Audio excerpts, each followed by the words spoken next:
He stood outside the glowing hall, dressed sharp in his best suit. A tie knotted with care, shoes polished until they almost sparkled under the streetlight. From inside came the sound of clinking glasses, laughter, and the rhythm of a band that promised a night of joy. It was his brother's wedding, a night that should have been a shared memory, a family's milestone. Yet there he was, not at the table, not in the photos, not even on the list. No card had come in the mail. No call, no seat reserved. He wasn't expected, he wasn't wanted.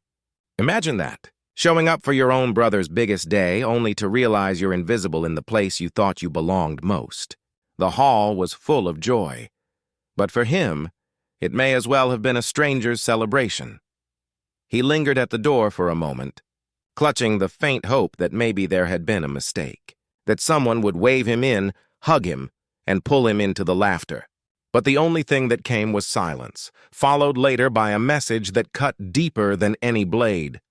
"Sorry, dear. This event is for family. Family." The word stung. He thought that's what he was. Now pause for a second.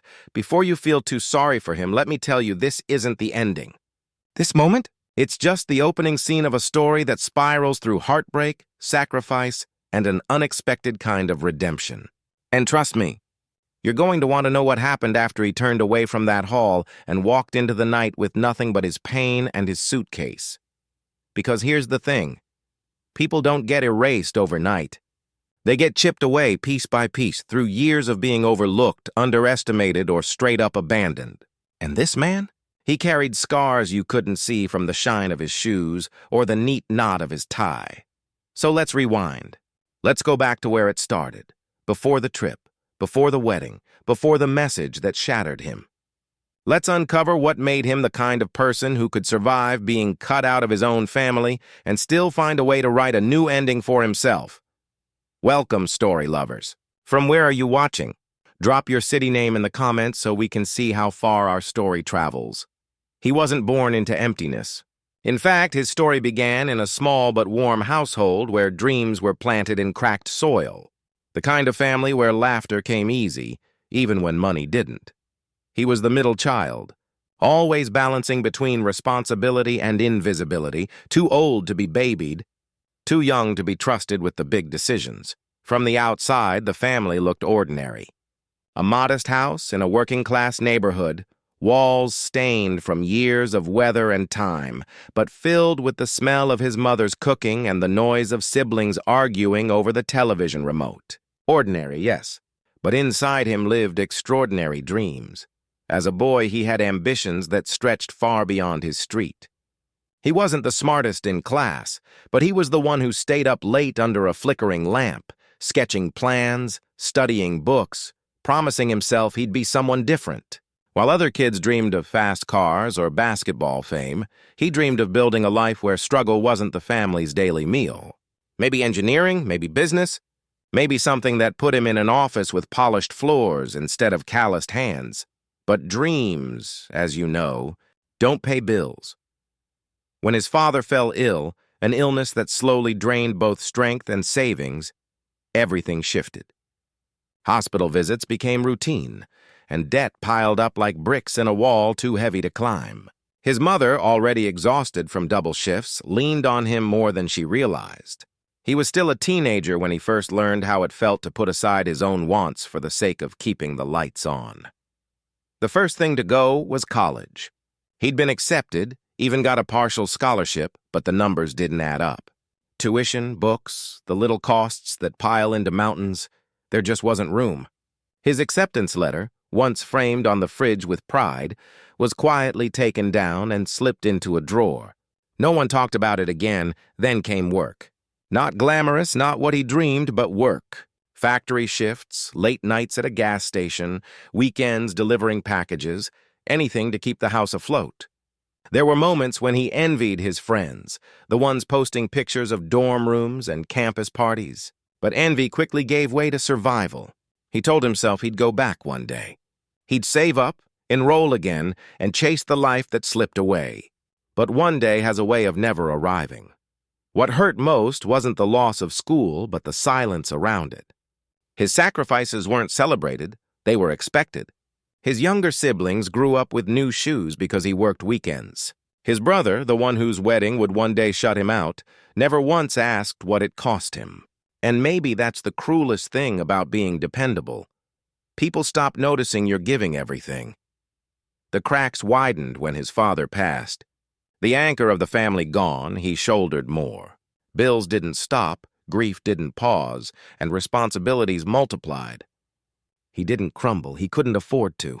Instead, he shrank his world. No more dreams of degrees or offices, just paychecks, rent, groceries. His life became a cycle of work and sleep, with brief pockets of joy stolen in between. Still, he found small ways to keep his spirit alive. A notebook filled with ideas he never had time to build. Old textbooks he kept by his bed, pages highlighted with determination. He never said it out loud, but deep inside he was training for a life he might never live, just in case an open door ever appeared. And yet, betrayals came, not from strangers, but from those closest. A cousin who borrowed money and never returned it. A friend who promised a business venture but left him holding debt. And eventually, the deepest cut. His own family taking his presence for granted, as if his sacrifices were just background noise in their success story. But even in his lowest points, he kept moving. He learned how to stretch $20 into a week's worth of meals. He became the man who fixed the sink, repaired the roof, drove everyone to appointments, all while quietly watching his own dreams collect dust. Every now and then, though, the weight was too much. He'd walk the streets at night after long shifts, head tilted toward the sky, wondering if anyone noticed how tired he was. Not just physically, but tired of being invisible, tired of being the glue that no one thanked. And yet, he never let bitterness fully win. He kept showing up, kept giving, kept believing that maybe one day the family he poured himself into would pour back. That maybe, in the moment that truly mattered, he'd be seen, celebrated, included. But life doesn't always repay loyalty in kind.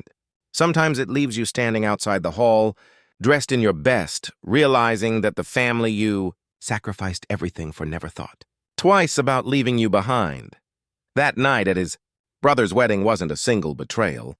It was the final confirmation of years of being forgotten. And before we get there, before we open the door to that painful scene, you need to know. His story wasn't about giving up. It was about what happens when the overlooked finally walk their own road. Because sometimes, being shut out of one story is how you find the courage to write your own. Life has a strange way of revealing who you are, not in the calm, but in the chaos. For him, the breaking point wasn't only being shut out of his brother's wedding. That night was just the trigger. What followed, however, was the storm that forced him to step into a new version of himself. After leaving the hall in silence, suitcase in hand, he didn't go home. He couldn't. Home felt too heavy, too full of ghosts and unanswered questions. Instead, he booked a last-minute bus ticket to nowhere in particular. The destination didn't matter. All he knew was that staying meant suffocating in the shadow of people who didn't see him. The bus rumbled through unfamiliar roads, its windows reflecting neon signs and empty gas stations. He stared out at the blur of night, wondering if this was the first selfish choice he had ever made, choosing himself over family, over duty, over being the dependable one. It was terrifying. It was freeing. That trip wasn't planned, but it became the turning point. He landed in a coastal town far from home, a place where no one knew his name or his history. For the first time, he wasn't the brother, the caretaker, or the one who stayed behind. He was just a man with a suitcase and a restless spirit. The anonymity was both a relief and a challenge. In that town, he picked up odd jobs to sustain himself, helping unload boats at dawn, cleaning small shops, fixing whatever needed fixing. It wasn't glamorous, but it was survival. And then something unexpected happened. One evening, while repairing a small bookstore's broken shelves, the owner, an elderly woman named Clara, noticed the way he sketched measurements with precision, his handwriting neat, his calculations quick. "You've done this before?" she asked. He smiled faintly. "Not exactly, but I like figuring things out." Clara wasn't just a shop owner. She was the kind of person who saw beyond surfaces, who noticed details others overlooked. Over time, she became a quiet mentor, offering him books not only to fix but to read, books on architecture, business, design. She saw in him what his own family had long ignored: potential. But here's the thing about second chances. They don't come wrapped neatly. They demand risk. While working in the bookstore, he stumbled across a flyer for a community project, a small grant for local entrepreneurs who had ideas to improve the town. It wasn't much money, but it was something. And for a man with notebooks full of abandoned ideas, it looked like the door he'd been waiting for. Hope flickered. Could this be the moment to step out of the shadows? But obstacles rose fast. The application required a business plan, something he'd never formally written. It demanded confidence, a skill he'd buried under years of humility. And the deadline? Just 2 weeks away. Clara encouraged him to try. "You've given so much of yourself away. Maybe it's time you invest in you." Her words cut deep. Was he capable of choosing himself without guilt? He'd spent years equating sacrifice with love, duty with worth. Could he redefine himself as someone deserving of success? As he wrestled with the idea, another obstacle emerged. Whispers from locals who saw him as an outsider. "Who does he think he is?" One fisherman scoffed when he heard about the application. Others mocked quietly, amused that a man with no degree, no title, and no connections thought he could start something meaningful. Their doubt echoed the voices from his past, the family members who leaned on him but never lifted him, the brother who celebrated milestones without him, the silent dismissal that trailed his every effort. The ethical dilemma sharpened. Should he play it safe, continue as the invisible helper, or take a risk that could end in public failure? And then came the real test. While working late one night, he overheard a group of town officials at a cafe discussing the grant. One of them laughed. "We already know who'll get it. These contests are for show." The comment nearly crushed him. It was déjà vu, the system favoring the connected while silencing the ordinary. Just like the opportunities he'd lost in his youth. Just like the recognition he never received at home. But here's where the shift happened. Instead of walking away, instead of letting cynicism win, he doubled down. He stayed up nights drafting, erasing, redrafting a proposal. He used Clara's library, devoured books on business plans, watched tutorials, filled pages with calculations. He poured every silent lesson of survival into that project. How to make little stretch, how to build from scraps, how to solve problems without resources. And for the first time, he wasn't working for someone else's approval. He was building for himself. The stakes were high. If he failed, it wouldn't just confirm the whispers. It would confirm every unspoken fear he carried. That maybe his family was right to overlook him. That maybe he really wasn't enough. But if he succeeded, even in a small way, it could mark the first chapter of a life where he wasn't defined by others' neglect.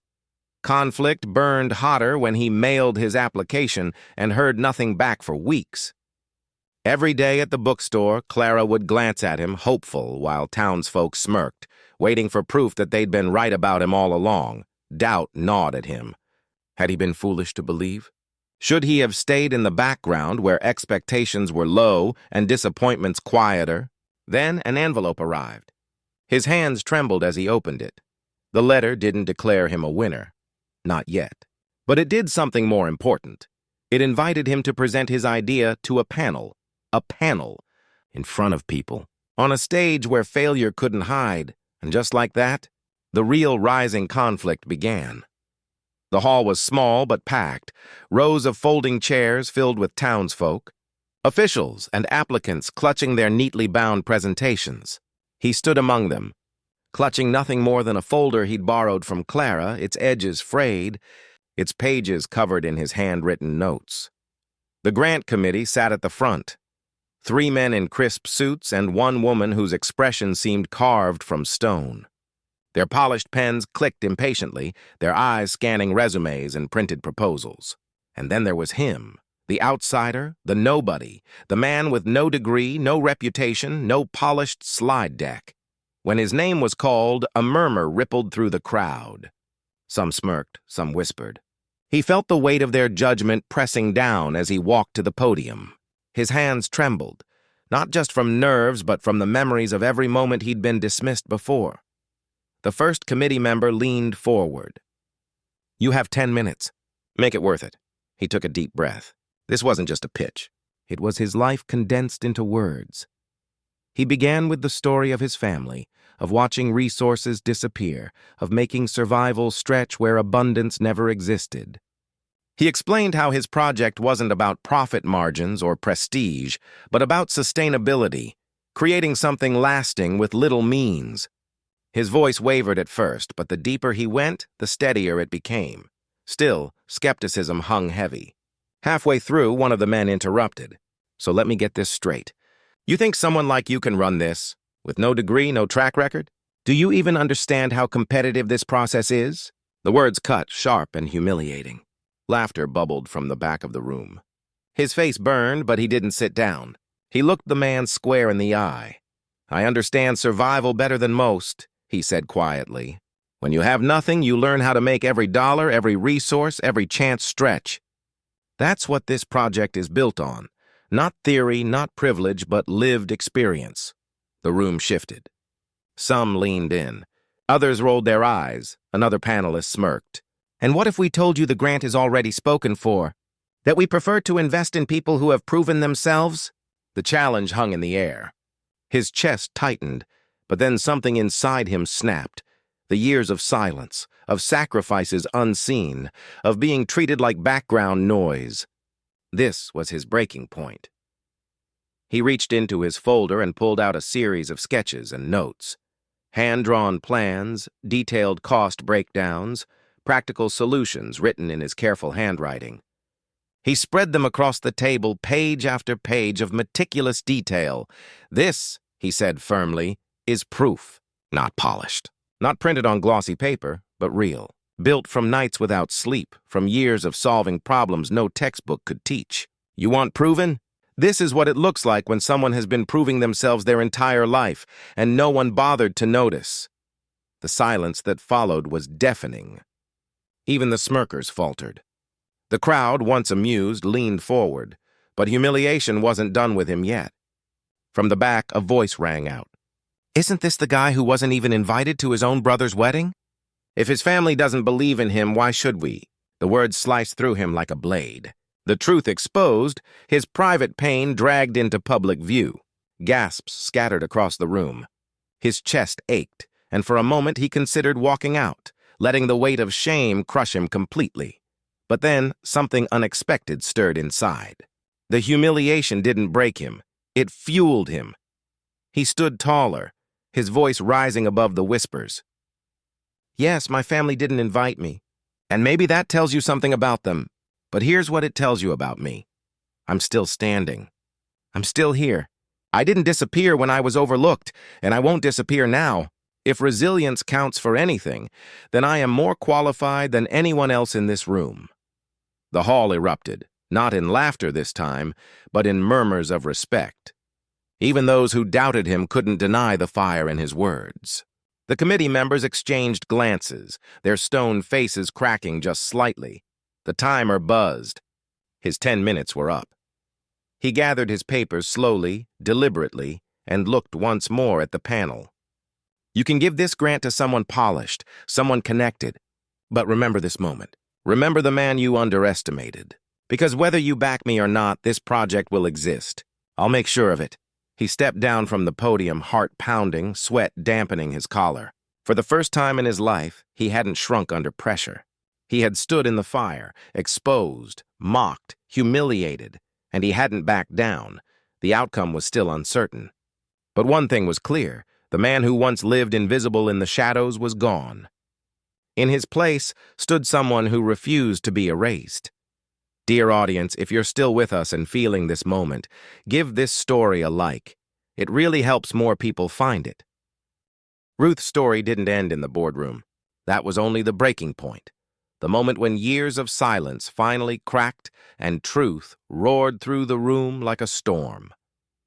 What came after was not just justice served, but redemption earned. The company tried to keep her.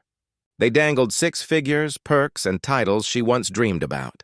But Ruth wasn't interested. She had spent too long living under someone else's roof, following rules designed to keep her small. This time, she chose freedom. The whistleblower settlement wasn't just money, it was her second chance. She rented a small office, bought 2 used laptops, and turned her late-night spreadsheet practice into a business. A forensic consulting firm run out of a tiny downtown workspace. No fancy glass walls, no marble floors, just grit, numbers, and the sharp mind of a woman who refused to be erased. At first, no one took her seriously.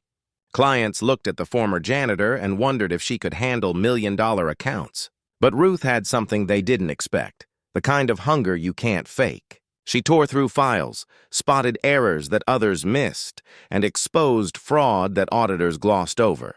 Slowly, her reputation grew. By the end of her first year, Fortune 500 companies were calling her, not the other way around. Her life began to transform. The cramped apartment with flickering lights was replaced by a modest house filled with warmth. Her son, once used to hand-me-downs and cold dinners, had a desk of his own, books stacked high, and dreams that no longer felt out of reach. He watched his mother with pride, knowing her strength was the foundation for his future. But Ruth didn't stop with her own success. She remembered the nights when she ate less so her child could have more. The mornings when she smiled at customers while her heart quietly broke. She knew too many women were still trapped in that same cycle of invisibility. So she started a training program for low-income mothers, teaching them accounting skills, helping them pass certification exams, and opening doors that had once been locked shut for her. The local news covered her story, but Ruth never chased the spotlight. She let her work speak. She let the lives she touched carry her legacy. Today, when Ruth walks into a boardroom, people rise. Not because of her title, but because they know who she is, the woman who turned a mop into a sword, who turned survival into strength. Her journey reminds us that invisibility is never permanent, that the world only underestimates you until you decide otherwise. So tell me, story lovers, what would you do if you were in Ruth's shoes? Would you take the paycheck and stay or walk away to build something of your own? Drop your answer in the comments, and don't forget to like and subscribe for more stories that prove one truth. No one stays invisible forever. They once called Ruth invisible. A woman in the shadows, a cleaner who blended into the background. But invisibility is never the truth. It's only the surface. Beneath her silence lived grit, brilliance, and a courage waiting for its moment. Her story reminds us that dignity doesn't come from a title or paycheck. It comes from the strength to keep standing when the world tries to shrink you. Ruth's power wasn't discovered in a boardroom. It was forged in years of survival, sacrifice, and sleepless nights. And here's the twist. Months after walking away from that company, Ruth received an unexpected letter. She had been nominated for a National Ethics Award by none other than a young woman she once mentored. The girl had come from the same neighborhood Ruth grew up in, once working double shifts at a diner. Today, she was a rising accountant in a major firm, proudly telling people, "I'm here because Ruth believed in me." That's the legacy Ruth never saw coming. She didn't just expose corruption, she built a bridge for others to walk across. And sometimes, that's the quiet revolution the world needs most. So ask yourself, how many Ruths are out there right now? Women, men, neighbors, co-workers, people dismissed as ordinary but carrying extraordinary strength? What if we looked twice? What if we listened more? Because maybe the janitor is an undiscovered genius. Maybe the cashier is a future leader. Maybe the quietest person in the room is the one who saves it. Ruth's journey isn't just her story, it's a mirror. A reminder that resilience writes its own destiny and that no one stays invisible forever. Thanks for watching. Subscribe to our channel for more powerful stories and new videos.